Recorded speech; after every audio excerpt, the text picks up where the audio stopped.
future. And join us for a deeper understanding of the world. The Travel Show. Watch on BBC iPlayer.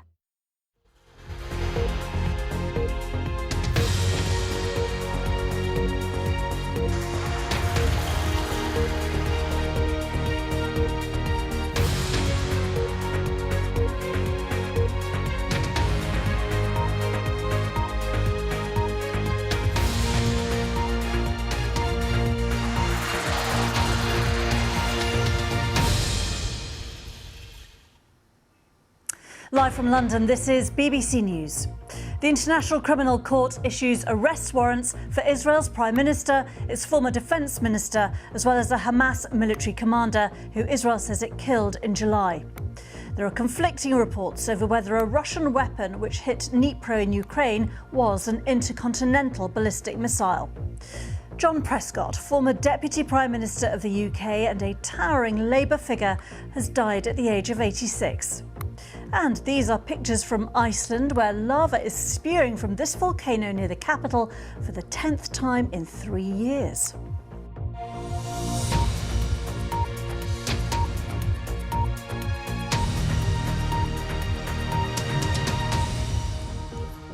Hello, I'm Geeta Guru-Murthy. Welcome to the programme. The International Criminal Court has issued arrest warrants for the Israeli Prime Minister, his former Defence Minister and Hamas's military leader Mohammed Deif over alleged war crimes. The ICC said that there were reasonable grounds to believe that Benjamin Netanyahu and Yoav Gallant bore criminal responsibility for the war crime of starvation, crimes against humanity of murder, persecution and other inhumane acts. Mr Netanyahu accused the ICC of anti-Semitism, saying his country would not be deterred from its war aims. Well, the EU described the arrest warrants as binding, but the White House has said it fundamentally rejects the warrants against senior Israelis. The ICC also issued an arrest warrant against the Hamas military commander Mohammed Deif, a key architect of the October the 7th attacks in which more than 1,200 people were killed and 250 abducted. Israel says it killed Deif earlier this year. Meanwhile, the ICC's governing body is to launch an investigation into its chief prosecutor, Karim Khan. It hasn't made public what the investigation relates to, but it comes just days after reports that Mr Khan had been accused of sexual misconduct, accusations that he has denied.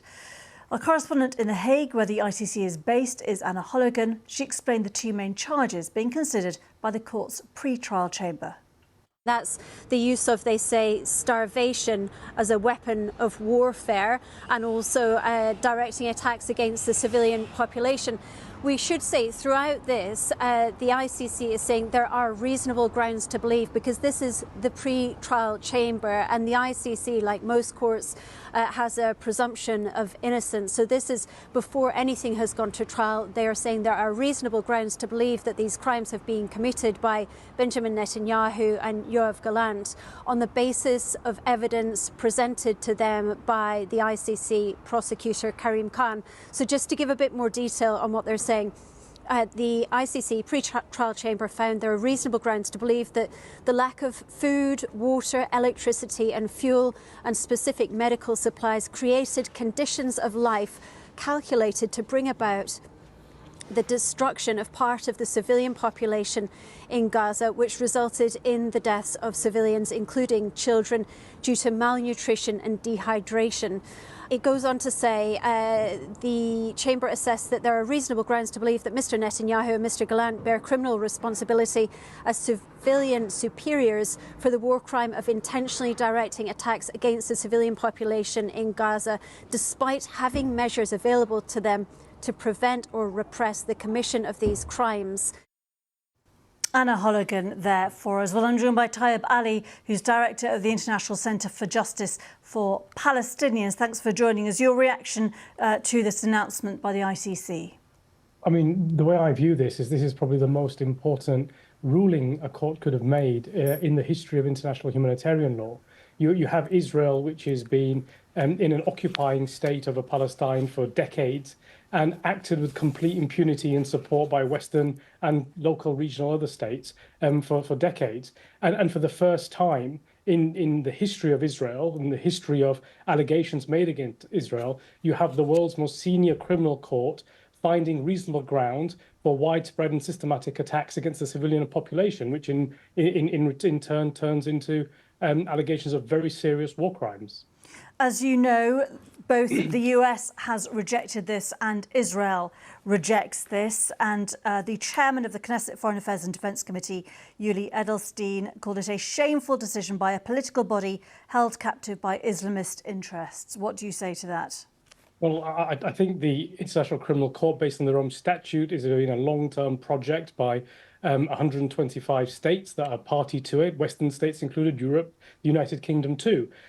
It's not surprising that states that are accused of war crimes try to find a reason for the accountability structure not acting properly. And I think that's simply what it is. You might want to say that the United States also has some answering to do before the criminal court in terms of allegations of its complicity and support for alleged Israeli war crimes. So it's not surprising, really, that if you accuse a state that where there's reasonable grounds that they're engaged in war crimes, that they would try to disrupt the system. I mean, there is a really simple way for them to deal with this, which is to submit themselves to trial at the ICC and have a trial before an independent panel of judges. Well, that's the point, isn't it? That they do not see them as at all independent. They say it is political.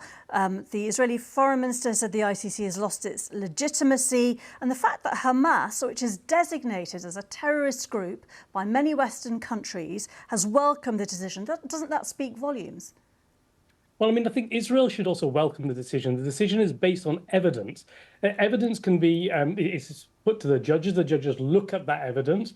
And that evidence then is subject to scrutiny by a defence counsel. And if there is any issue or credibility with that evidence that's put forward, that will be dealt with at trial. And you don't hear the same kind of allegations coming with regard to the ICC when the International Criminal Court issued an arrest warrant, for example, against Putin or African leaders. And in those circumstances, it was the bastion of international humanitarian law. And it was championed for what it was doing. It's a curious suggestion that now suddenly it's something other than that.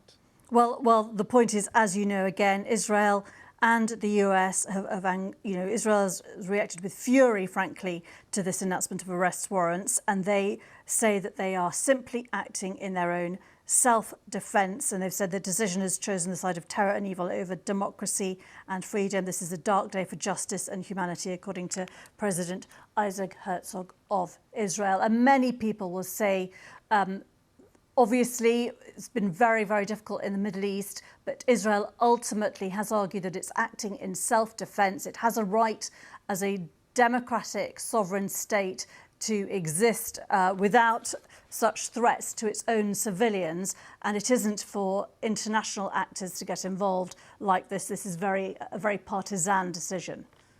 I think it's really important to come and look at the concept of self-defense. Self-defense has to be proportionate. It has to be reasonable force. It has to repel an attack. And once that attack has been repelled, it stops. Israel is not acting in that way. Allegations of 70% women and children being killed, allegations that at least 40,000 people have been killed in Israel's attacks across Gaza. Gaza's infrastructure entirely flattened, the health care system completely destroyed. That's not self-defense. That's something else. And as we've heard from the International Criminal Court now, from judges, that it appears to be a widespread and systematic attack against the civilian population, which is unlawful. OK, again, just to repeat, Israel reject, obviously, these criticisms, and we will try and get some response from them too. But Taib Ali from the International Centre of Justice for Palestinians, thank you so much for your time. Thank you. Now, the European Union's Foreign Policy Chief, Josep Borrell, has said the ICC ruling must now be enacted. The tragedy in Gaza has to stop. And now I will be very sober in my comment. It is not a political decision. It is a decision of a court of justice, of the International Court of Justice. And the decision of the court has to be respected and implemented.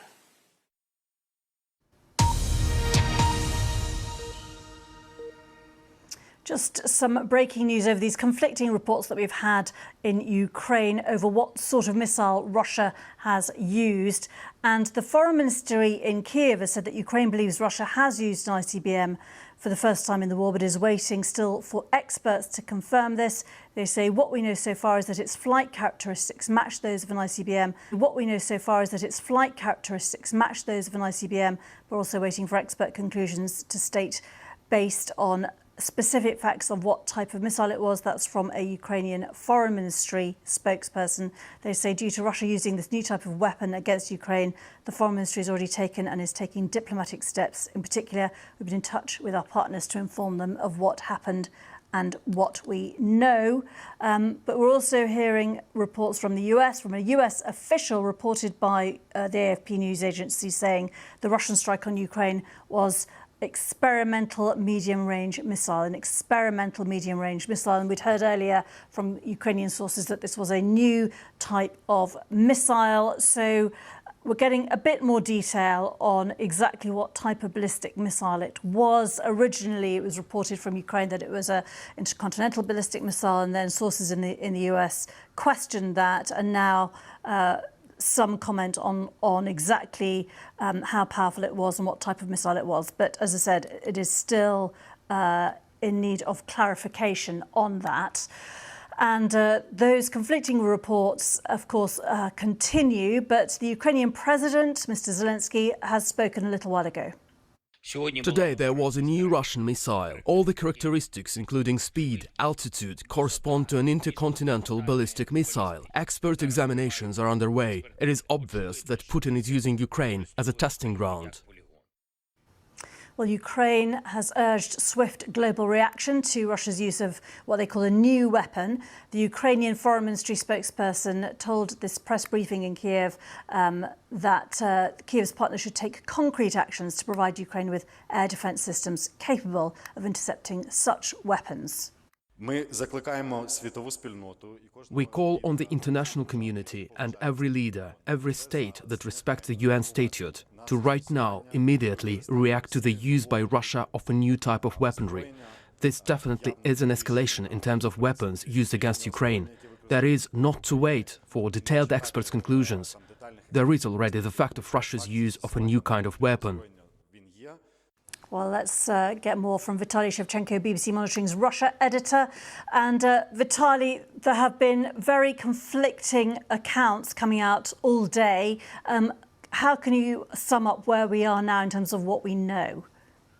Well, it appears that the Ukrainians are giving themselves some wiggle room, if you like. They're not stating definitively that it was an intercontinental ballistic missile that was used against Dnipro this morning. What they're saying is that the way it flew looks like the way these missiles normally fly.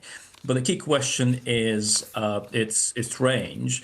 Intercontinental ballistic missiles can fly at a range in excess of 5,500 kilometers. So that's the key in determining what type of weapon it was, and if indeed it was intercontinental, that would mark a significant escalation in this war, because these missiles have not been used in anger in a combat situation before. This would be the first time in history. But in terms of evidence, what we have at this moment in time is an abundance of videos circulating online showing the actual moment of attack in the early hours of today, when it was really dark, and you can see fireballs, a succession of what is possibly known as delivery vehicles raining down from dark clouds on Dnipro. That is what we've been able to geolocate. It does appear to be the a city in southeastern Ukraine, Dnipro. We just don't know what kind of missile it is, and Moscow is tight-lipped on that account. They've not commented. And in terms of the initial claim from Kiev that this was an intercontinental ballistic missile, if that is now shown not to be true, will this have been a mistake simply, or will Ukraine have been rushing to put information out? Or some people obviously will want to know that they can trust what is coming out of Kiev, not least partner governments.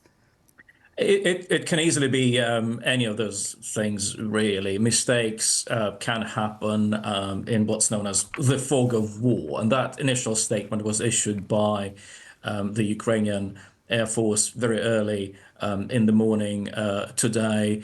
The statements that followed, the statements from Kiev, they are a lot more carefully worded. And to be honest, it's not the first time that mistakes or indeed false information was put out during this war. What people would be looking for is evidence of what exactly was used in Dnipro. There are photographs circulating online of debris that's apparently been collected from the missile strike at Dnipro, but it's really difficult to conclusively confirm what kind of missile it was. And now the Ukrainians are saying it was a new type of missile. We'll just have to find out and wait and see what exactly that missile was and how long it can fly. Is it really 5,500 kilometers, or is the range shorter? At which point it doesn't really, it cannot be seen as a intercontinental ballistic missile. Okay, Vitaly Shevchenko, thank you very much indeed. Well, I'm joined now by Anastasia Kirilenko, the Russian investigative journalist and co-author of the Who is Mr. Putin documentary. Thank you for being with us. Just for those obviously looking at how this whole situation with Russia and Ukraine could play out, given the change in political power in the US, and trying to work out what President Putin's responses might be, what is the result of your investigations in trying to understand his motivations? Hello, thank you for having me here. So Putin's studies is not an exact science, but still we have some very preoccupying details. Putin is thinking that Ukraine betrayed Russia because Ukrainians were true Russians, but now they betrayed us. I was told it just recently by an intermediary between the Kremlin and the French administration. So Putin is suffering the isolation, and this is for sure. But in case of further communication with Western leaders, what will he say? He will repeat all his lies that his media spread about Ukraine. So Russian investigative committee opened 3,500 fake probes on Ukrainian Nazis. They presented, I think, like 10,000 pages on the crimes of Ukraine to United Nations, etc., etc.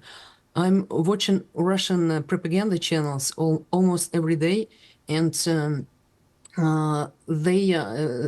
this is just undescribable how they treat Ukraine now. For example, last week there was a program of propagandist-in-chief Vladimir Solovyov who was saying the whole world does not Ukraine anymore. Russia wants, of course, security guarantees, but it means that Ukraine practically should be partitioned, should be divided in the best case. So all this is extremely preoccupying. Also, the victory of Donald Trump in the US, at least by the Russian media, is perceived as a clear victory also for Putin. The Ukrainian intelligence shared their understanding of the plan of Putin, and the plan of Putin, this is a partition of Ukraine.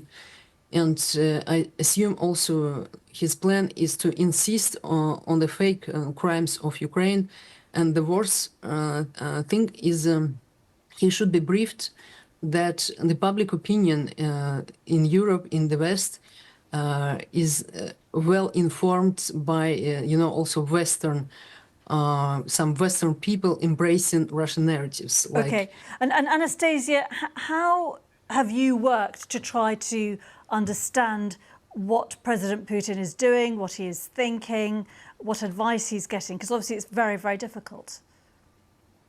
Yes, I spoke to people who worked with Putin, including in the 90s. Next year we will celebrate 25 years of Putin at official power as a president, but he was in politics already since the 90s. But not only I spoke, but he was in politics already since the 90s.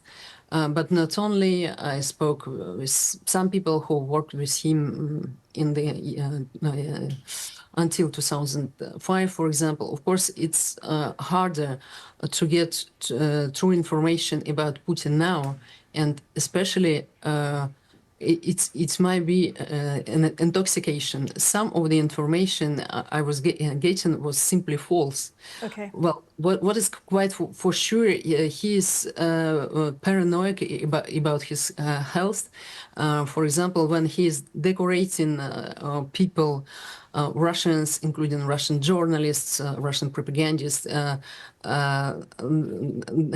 people attending the ceremonies, they should quarantine for many days. This is what we know for sure. So, and also nobody, it appears that nobody criticizes Putin, or nobody can inform him on the real situation. Okay, Anastasia Kirilenko, thank you very much indeed for being with us. Around the world and across the UK, this is BBC News.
Welcome back. Well, there was no one quite like him in British politics. The words of Tony Blair today describing his former Deputy Prime Minister, John Prescott, who's died aged 86.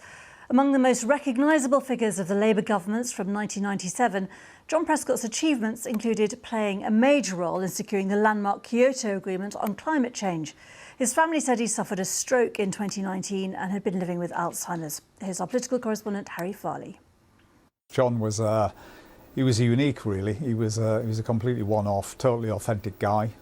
He came from the most humble of backgrounds, a working class background, and he made it to one of the highest offices of state in the land as Deputy Prime Minister. And he was a pivotal figure, actually, in that Labour government. He was really the glue that bound that whole government together, not just in sometimes keeping peace between Tony Blair and Gordon Brown, but also in, I think, assuring the Labour Party and indeed the country that this was a government that was rooted in very strong values. John talked about traditional values in a modern setting because he understood that politics in the end is about ideas and the things that you believe in, but it also has to keep pace with the times, and he fundamentally knew that, and that's why, although people often said he was old Labour and people like me and Tony were new Labour, we were actually allies together and had a fantastic working relationship.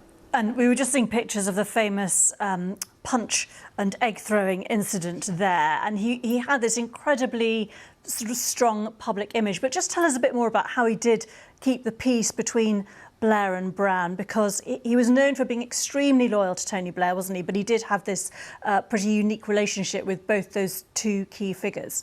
Well, the thing about John is that, look, he could be a very difficult guy. I mean, you know, I've lost count of the number of arguments that I was in with him.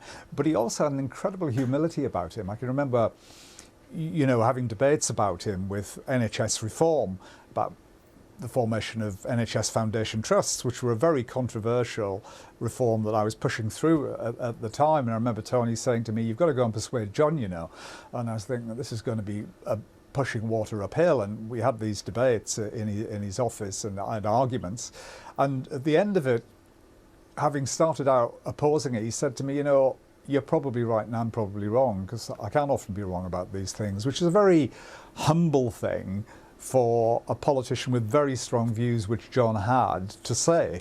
And I think with Gordon and with Tony, he could just be very direct, but he was also very humble in recognising that these were two towering figures who sometimes were in conflict with one another, but in the end, they were all part of the same government, and we were trying to do our best for the country. And John really sort of bound it together in that way, I think. That was Alan Milburn, apologies, the former Health Secretary and Cabinet colleague of John Prescott, speaking to me a little earlier. Now to Iceland, where a volcano near the capital is erupting for the 10th time in 3 years. Local authorities say no infrastructure is currently threatened, but the small fishing town of Grindavik is being evacuated. The eruption comes after years of increased seismic activity in the region. Iceland is home to 33 active volcanoes. Well, these are the live pictures coming into us with fountains of lava and smoke being sent into the air near the Iceland capital. And the first signs of the eruption were recorded for a massive ground fissure estimated to be around 3 kilometres long. And that was opened by magma apparently forcing its way through the Earth's crust, according to an Iceland meteorological official. So this volcano has roared back into life. The eruption is estimated to be a bit smaller than the previous one, but still the 10th in 3 years. This is BBC News. We're back in a few minutes.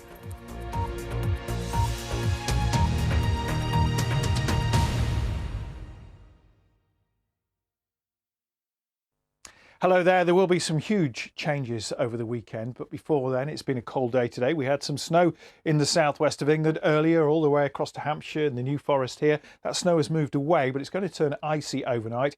And for many parts of the country, it could be quite icy as we head into Friday morning, especially where we see the wintry showers falling. And there'll be more snow showers in northern and western parts of Scotland. Wintry showers for Northern Ireland, heading into Wales, northwest England, and maybe a dusting of snow through the Midlands towards East Anglia too. So icy conditions because we're going to have a widespread frost. Now, it may not be as cold as it was last night, except in Scotland, where temperatures could be as low as -10 again.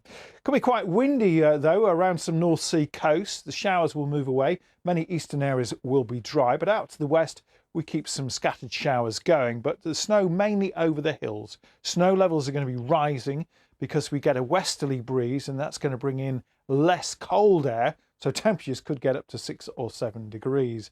But more significant changes come over the weekend, and that's mainly due to this deepening area of low pressure. Storm Bert, the second named storm of the season, that's bringing wet weather into the cold air, so we could see some snowy conditions across this part of Scotland in particular, icy too, and that's why we have this amber warning from the Met Office. Quite treacherous for a while. Other parts of Scotland, northern England, starting with some snow, but probably turning to rain for most areas as the wet weather sweeps northwards and eastwards. Snow levels will rise onto the mountains. Heavy rain, Wales and the southwest, could lead to some local flooding.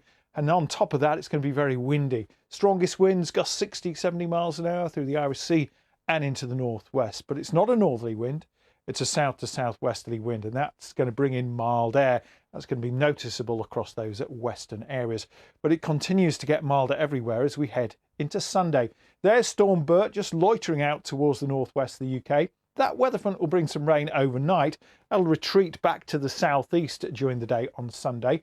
Around the centre of the low, closer to the low, this is where we've got those really strong winds again. Lots of showers. It'll be windy elsewhere, mind you, with some sunshine and a few showers. And still mild. We're looking at temperatures in eastern England, 15 or 16.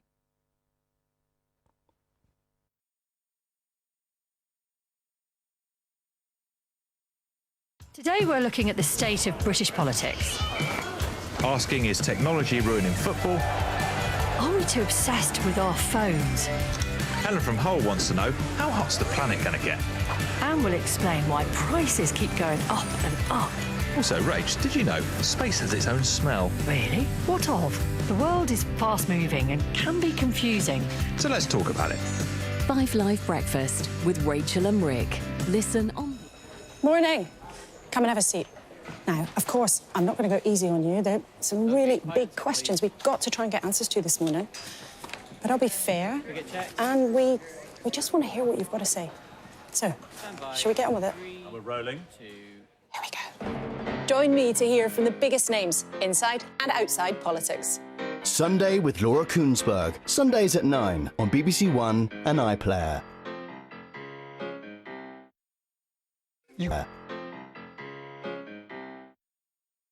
Ukraine is just about holding the front here while the Russians have launched this fresh assault. Everywhere you look, there are uprooted trees, there are bits of building, and the destruction is just in every direction. Incendiary drones were dropped here. We know this was the military junta because the rebels don't have that kind of weaponry. When you can hear the tear gas canisters being lobbed at the protesters. There when the story breaks. BBC News. Follow on the app.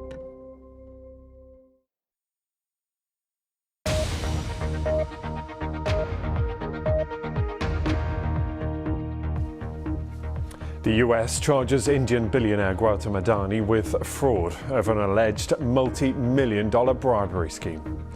Nvidia's profits nearly double as the AI boom continues. We'll look at what the numbers tell us. And crisis talks at VW. Thousands of workers protest against drastic restructuring plans as unions call for strike action.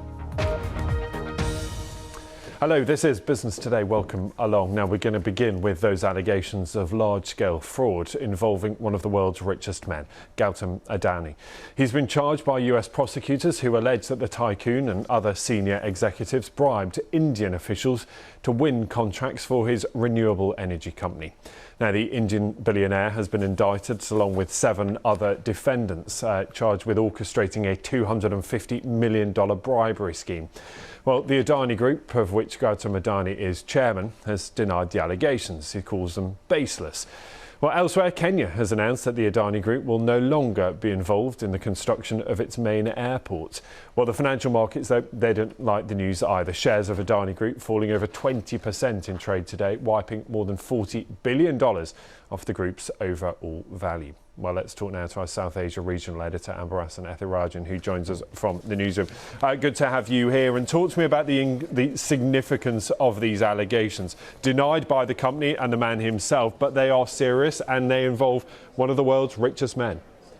It's described as a huge body blow to the Adani Group, which is one of the biggest companies in Asia. He himself is described as the second richest man in Asia. Their company's portfolios range from ports, airports, coal mines, and to various other industries, and not only in India, also in countries abroad. And it came just in 2023, one of the US research firms, an investment firm based in New York, Hindenburg, came out with a report alleging account manipulation and fraud and money laundering against the Adani Group, which the group at that time stoutly denied. And they were just coming out of those allegations that tarnished their image. Now this is more serious because this is the US government now charging them, and also an arrest warrant. That means quite a lot for the Adani Group. It's not only about the business angle, also it is going to have a political ramification because he's seen as someone very close to the Indian Prime Minister Narendra Modi, and the opposition parties have been accusing Gautam Adani of benefiting from this proximity with Mr. Modi, and that has been denied by both Mr. Modi and the Adani himself. But what has happened now last evening in the US is not only going to impact his business in India, but also in the countries outside where the company is seeking to expand. Yeah, and unpack that for us about the political ramifications of this. As you said, seem to be very close to the Indian Prime Minister. Where does it leave him, and where does it leave that political system that is often accused of offering favours for deals in this way? It's going to be a huge challenge even for the company to defend itself against these allegations. First of all, this is very damning, this arrest warrant itself. Now, that led to the opposition leader in India, Rahul Gandhi. He was today having a press conference saying that Mr. Adani should be arrested, and he was also once again bringing up how Mr. Modi and Mr. Adani they are quite close. And in a number of press conferences and campaign meetings, they were talking about the opposition parties, particularly the Congress party, was talking about how the Adani Group was given preference and they were benefiting from the proximity with Mr. Modi. So it is going to be a big political issue, and in the next session of Parliament itself, they are going to raise this, because even the Hindenburg report, which came out last year, there was a huge political debate. It went up to the Supreme Court level. So the opposition will seize this opportunity to show that Mr. Adani himself was benefiting, and now this has brought these serious charges from the US. However, the BJP, the governing BJP in India, and Mr. Adani deny all these charges. Yes, and speaking of those denials, the Adani Group call them baseless. Where does it go from here? What does it do next? Now, Mr. Adani's group, now they've issued a statement. They were not immediately available at that point when the charges came out, but now they say that the charges were baseless, and they will seek all the legal recourse, and then they are very compliant with all the laws. But now, what happened today itself, you see, they were planning to offer $600 million bond offering. That was cancelled. And we are talking about the 20% wiped out from the stock market. That means $40 billion. So now this is going to have a huge impact if they are going to go for other investors to get money for the future projects, particularly in green energy. Really good to talk to you. Thank you for running us through all of that. Ambaras Ethirajan there, our South Asia regional editor. Watch this space. We will keep you updated. Now, let's turn our attention to NVIDIA. It has raised questions for investors today, despite announcing that profits had nearly doubled in the third quarter. The chipmaker reported record quarterly profits of $19 billion. It has been one of the big winners of the recent boom in AI. Its shares are up 190% over the past year. Well, its shares hit a record high earlier today, before then losing some of those gains. Well, some investors were less impressed with its fourth quarter guidance, which forecasts the slowest growth in nearly 2 years. So what exactly is going on? Let's talk to our North America business correspondent, Ritika Gupta. And that's the question, Ritika. What is going on? Because investors can't make their mind up about whether the figures that were published were great or whether they should worry about what's coming next. Yes, Ben, investors clearly still trying to digest those results from NVIDIA. A big beat. They put up a strong quarter, but again, it was that concern over its weaker than expected forecast that has investors a little bit wary. But the bar, I think, is just so high for this stock. You've got to remember there was a 200% or so run up just ahead of those earnings. And so there was always a lot of room there for disappointment. And you've seen this share price reaction after the results, the shares slumping, and then some dip buyers emerging this morning and trying to take advantage of that. So the shares going into the green and now back into the red again. So clearly some volatility there. There was concern over the production and supply of the next generation of AI chips, the Blackwell chip. But you saw the CEO and the company coming out and saying that the demand has just been staggering for that chip, and that will continue to fuel AI-driven gains. And that's something that analysts are taking a bit more of a measured view on as well. They said, yes, while they might be pointing to slower growth, they could just be being conservative, that the long-term fundamentals still remain intact. They don't see AI demand slowing all that much. So again, it seems like the bar was just set so high that there was a lot of room for disappointment. There might not be any immediate concern here, at least, Ben. Yeah, and Ritika, talking of bars being set high, talk to me about Bitcoin about to hit a new record. Talk to me about the number and the significance of that number. I mean, it's the $100,000 mark, Ben. And I mean, I think we can't take that number too literally. It is just more of a psychological level around number. But it has been very impressive, though, nonetheless, to see Bitcoin notching record after record. It was above that $98,000 level today. It's, again, about the optimism of President-elect Donald Trump, what his return to power would mean for crypto, a more friendlier outlook, more clearer regulations for the digital asset.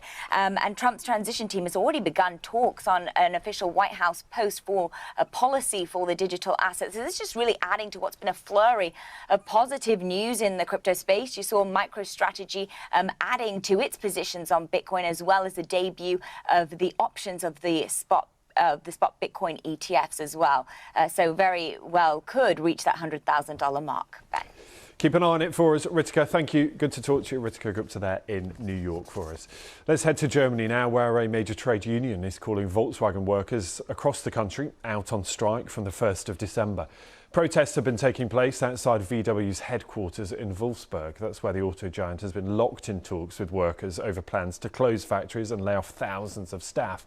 Well, VW is asking workers to take a 10% pay cut as it struggles with fierce competition from China and weaker demand for electric vehicles. It has raised the once unthinkable possibility of actually closing plants in Germany for the first time in its 87-year history. Well, motor industry expert David Bailey has been telling us about the problems that are stacking up for the company. VW has got the same problems as everybody else. Big slowdown in China, where it made huge profits before. A slowdown in EV demand in Europe and the US. The Chinese brands entering the European market and taking market share. And then on top of that, they have higher costs than some other car makers, particularly in Germany. So a kind of triple or quadruple hit that they are facing at the moment. Yeah, and this hot on the heels of Ford as well earlier this week. And they are really struggling, and they are struggling primarily because of that shift to EV with higher costs as legacy car makers, but supply coming from China and the growth of Chinese car makers. Did none of them see this coming, David? They've been way too slow. I mean, Volkswagen in particular was pushing diesel for a very long time. That came to a very sticky end. A few years ago, they were slow to get into electric vehicles. China has been at this for 25 years. It has a massive advantage in making batteries and electric cars and can do so at something like 30 or 40% lower cost. They're increasingly entering the European market. Trump, of course, will be putting massive tariffs to keep them out. The European Union is trying to introduce some as well in order to buy a bit more time for the likes of VW and other European car makers to catch up. But they are way behind in this kind of switch over to the electric vehicles.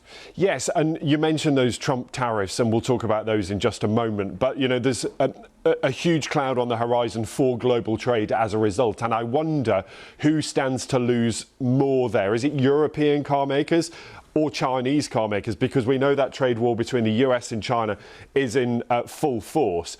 And actually, might that be a benefit for European car makers if Trump slaps bigger tariffs on what's coming from China? Well, certainly in terms of broader economics, it's going to be painful for China. But at the moment, Chinese electric vehicles are kept out of the US market by 100% tariffs already. So they've been really targeting the European market in terms of increasing exports from China to Europe. Europe is increasing tariffs as high as 35, 40%. That may not actually be enough to keep the Chinese out. In terms of the Trump tariffs that are coming, if they come, they will be a particular problem for European car makers that don't produce in North America and who are exporting there. That's, again, a particular problem for Volkswagen. It's looking to relaunch in the US. Its cars have not been going very well. And in the future, exports from Europe may be hit by Trump tariffs. Professor David Bailey speaking to me a little earlier. Some other business stories we're following for you, and shares of the Google owner Alphabet have fallen sharply after the US government proposed sweeping changes to break up its dominance of internet searches. They include ordering Google to sell off its Chrome browser. That comes after a landmark court ruling in August that says Google has an illegal monopoly that crushes competition. Google has until mid-December to propose its own solutions. The UK has imposed a travel ban and asset freeze on Angolan billionaire Isabel dos Santos under its global anti-corruption sanctions regime. Dos Santos, whose father ruled Angola for 38 years until 2017, was often described as Africa's richest woman. She denies allegations of corruption, says she is the target of a long-running political vendetta. More on all those stories for you, bbc.com/business. But that is your business today. We'll see you very soon. Bye-bye.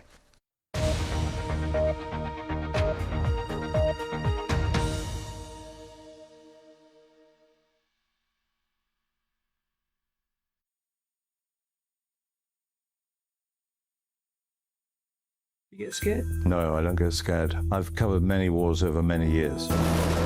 We got out of the back of an armoured vehicle and walked into a wasteland. What we were seeing was an absolutely enormous story. What's going on is really unprecedented. It bothers me to think about North Korean surveillance. Anything left on a shred of paper or my laptop, could it put somebody else's life at risk? There is nothing to physically stop the North Koreans from walking over into this village. It was always going to be a history-making election. I was thinking, this is not the time to stumble over my words. Labour have won the 2024 general election. My job is investigating bad stuff that happens on social media. My job is to expose how people are targeted, because I'm a reporter who can do that. Behind the stories. Watch on BBC iPlayer.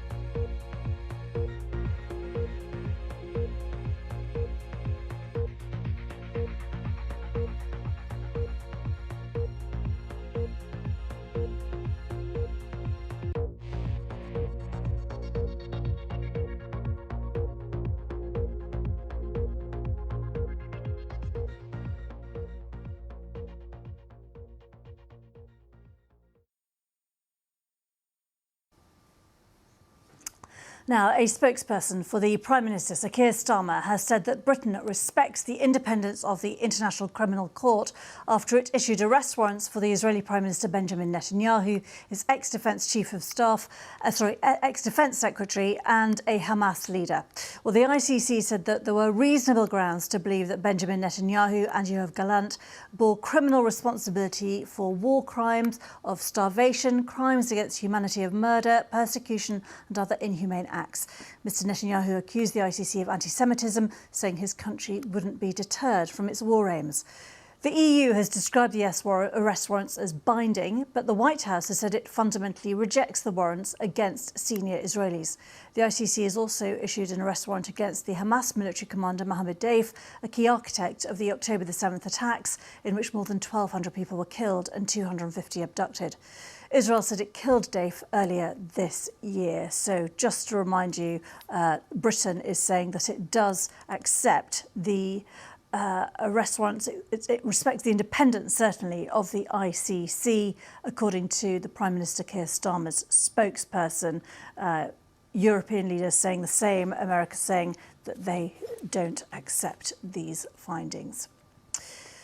Today is the 50th anniversary of the Birmingham pub bombings, which killed 21 people and injured more than 200. Survivors and relatives are using the occasion to urge the government to hold a public inquiry into what remains Britain's biggest unsolved mass murder. A special 12-part BBC documentary series has been exploring the impact of the bombings and the ongoing hunt for the perpetrators. Here's a brief trail from the series, which is on BBC Sounds. November the 21st, 1974. A night like any other in the heart of an English city. Until... There's a bomb planted in the Rotunda and there's a bomb planted at the tax office in New Street. 21 people were killed that night in Birmingham. They all pointed to the IRA. This is the story of the worst unsolved mass murder in modern British history. The Pub Bombings, a new series from In Detail on BBC Sounds. Well, I'm joined now by the presenter and producer of that series, Ed Barlow, joining us from Birmingham. Ed, just tell us a bit more of the background. What actually happened in these bombings? Well, as you've just heard, the headline, I suppose, is that 21 people lost their lives that night and more than 200 were injured when bombs were planted in two busy city centre pubs. Officially, they've never owned up to it, but everyone recognises that it was the work of the IRA. This came in the early 70s, which was a period where there was an ongoing campaign against the British, basically, and the IRA had brought the battle to the streets of mainland England.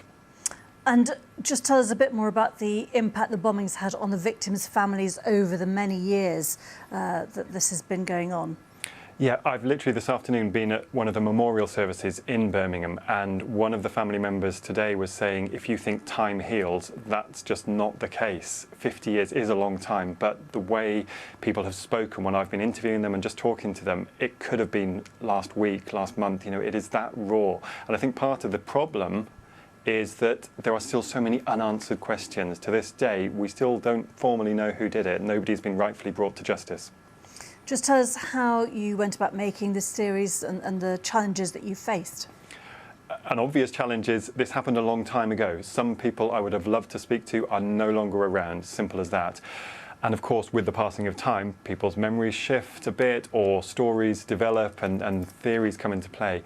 And there's also been a very practical challenge of accessing documents. That's something I faced as a journalist, but I know legal teams throughout the years, and even the police to an extent, have faced challenges. So there's been a lot to kind of unpick, and different people have different opinions. If I had to say one thing I've learned is not many people see things exactly the same. There are more than two sides to this story. The families of the victims have been calling for a public inquiry into the bombings. What more can you tell us about that, and is that at all likely? I can't answer if it's at all likely. I can say that people who know about these things think they have a reasonable request. That people who know about these things think they have a reasonable request. Andy Street, who is the former mayor of the West Midlands and worked very closely with the families in recent years, I spoke to him recently. He worked very closely and got all the information that the Home Office apparently needs to make a decision on these things. The Home Office, in response to a question from me recently, said, we are still considering it. We will make a decision shortly, but watch this space. OK, Ed Barlow, thank you very much indeed. Well, if you want to hear more from the survivors, a BBC News special, I Was There, the Birmingham pub bombs, is available to watch now on the BBC iPlayer. And you can listen to the podcast in detail, The Pub Bombings on BBC Sounds. Much more there for you. The former British Health Secretary Matt Hancock has been giving evidence at the inquiry into the UK government's handling of the coronavirus outbreak.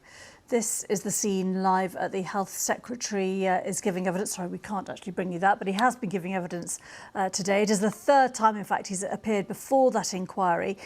Matt Hancock was the Health Secretary from July 2018 to June 2021.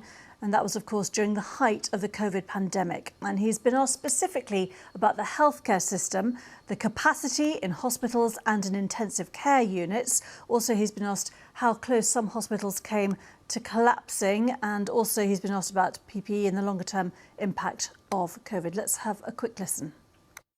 Facing a pandemic of this scale for the first time in living memory, what I can say accurately is that I and all those around me and the team in the health system did everything we possibly could. Does that mean in a system that employs 1.4 million people in the NHS with another around 2.5 million in social care that every decision was perfect? Of course it wasn't. You're watching BBC News. Now, there was no one quite like him in British politics. The words today of Tony Blair describing his former Deputy Prime Minister, John Prescott, who's died aged 86. Among the most recognisable figures in the Labour governments from 1997, John Prescott's achievements included playing a major role in securing the landmark Kyoto Agreement on climate change. His family said he'd suffered a stroke in 2019 and had been living with Alzheimer's. Here's our political correspondent, Harry Farley. A boxer in his youth, John Prescott's infamous punch in the 2001 election campaign cemented his image as a political bruiser. He later joked he was connecting with the electorate. Then Prime Minister Tony Blair responded saying, "John is John." Prime Minister! This morning, Sir Keir Starmer paid tribute. As one of the key architects of a Labour government, John achieved that rare thing. He changed people's lives and he set the path for us all to follow. And I will always be grateful to him for that. And Mr. Speaker, he did it all in his own way, with humour, with pride, passion and total conviction. He truly was a one-off.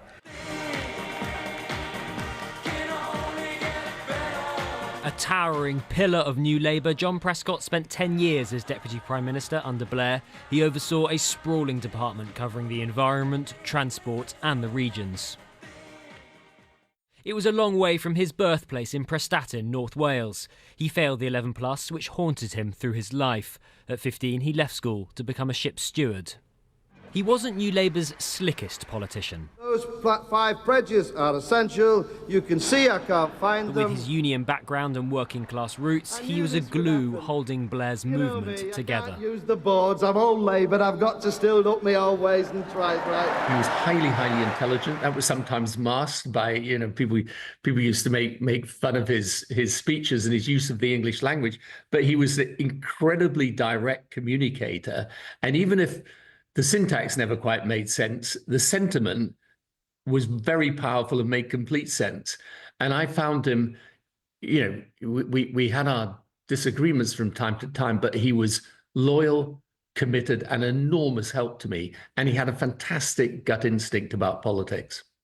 As well as a bridge between new and old Labour, he was also a councillor, holding together the increasingly loveless partnership between Blair and Gordon Brown. About something like 40 per hectare, and bear in mind... He remained one of Labour's best communicators, despite the occasional gaffe. Or people who are living in a single house. Can you do that again? I made that crap. Sorry, we're live at the moment, Mr. Prescott. Will you agree to do that? Will you agree to... He often didn't see eye to eye with others in Labour's hierarchy, such as Peter Mandelson. You know what his name is? It's called Peter. This year, after many years of not having been in contact, he comes onto my phone one Sunday morning on FaceTime and says, "Is that you? Is that you, Peter?" And I said, "Yes, John, it is. Where are you? How are you?" He said, "I want to tell you I forgive you." And I said, "Well, what are you forgiving me for, John?" He said, "Well," he said, you were treated not well. You were the meat in the sandwich. You always got a good kicking, and I just want you to know I forgive you." I said, "What, you mean forgive me or sympathise with me?" He said, "Yes, that as well," he said. And we talked for another 10 minutes or so, and then he was off. And that was just this year. It was lovely. By the end of his decade as Blair's deputy, Prescott's influence was diminished after revelations about an affair with his secretary. This party has given me everything, and I've tried to give it everything I've got. I know in the last year I let myself down. I let you down. So, conference, I just want to say sorry.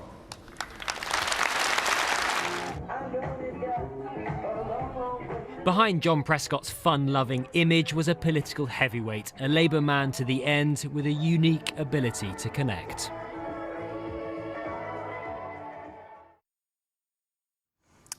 John Prescott there, and in the last couple of minutes, the King has paid a tribute to Lord Prescott, saying, "I am deeply saddened to learn of the death of Lord Prescott. I remember with great fondness his unique and indomitable character, as well as his infectious sense of humour. My thoughts and greatest sympathy are with Lord Prescott's wife, family and loved ones at such a difficult time."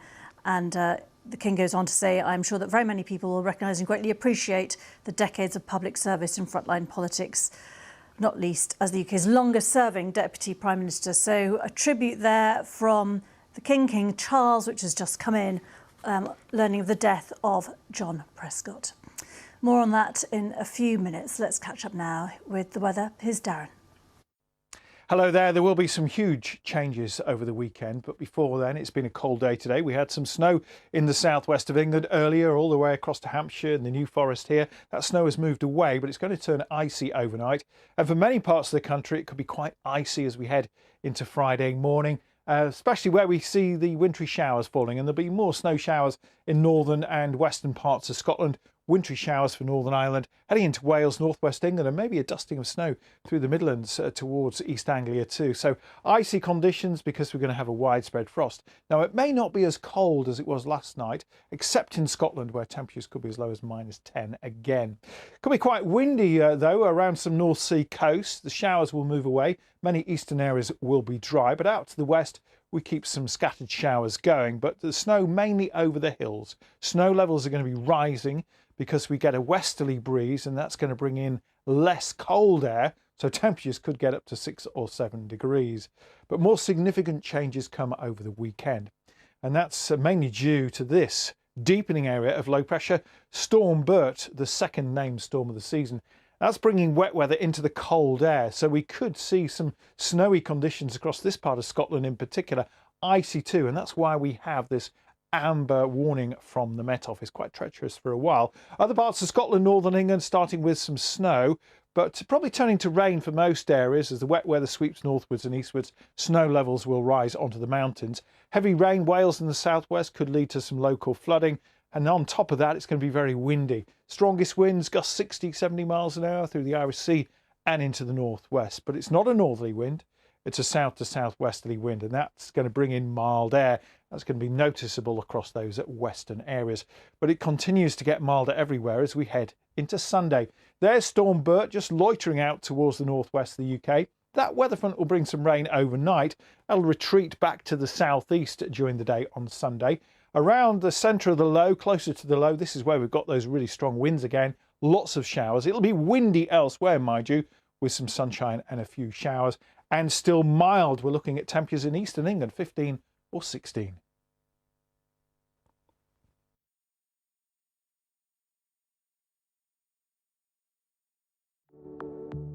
Today we're looking at AI. Well, initially people thought it was just sci-fi nonsense, but it's banking, medicine, education, even my phone. Generative AI can now create art, music, even write his coursework. Yeah, so obviously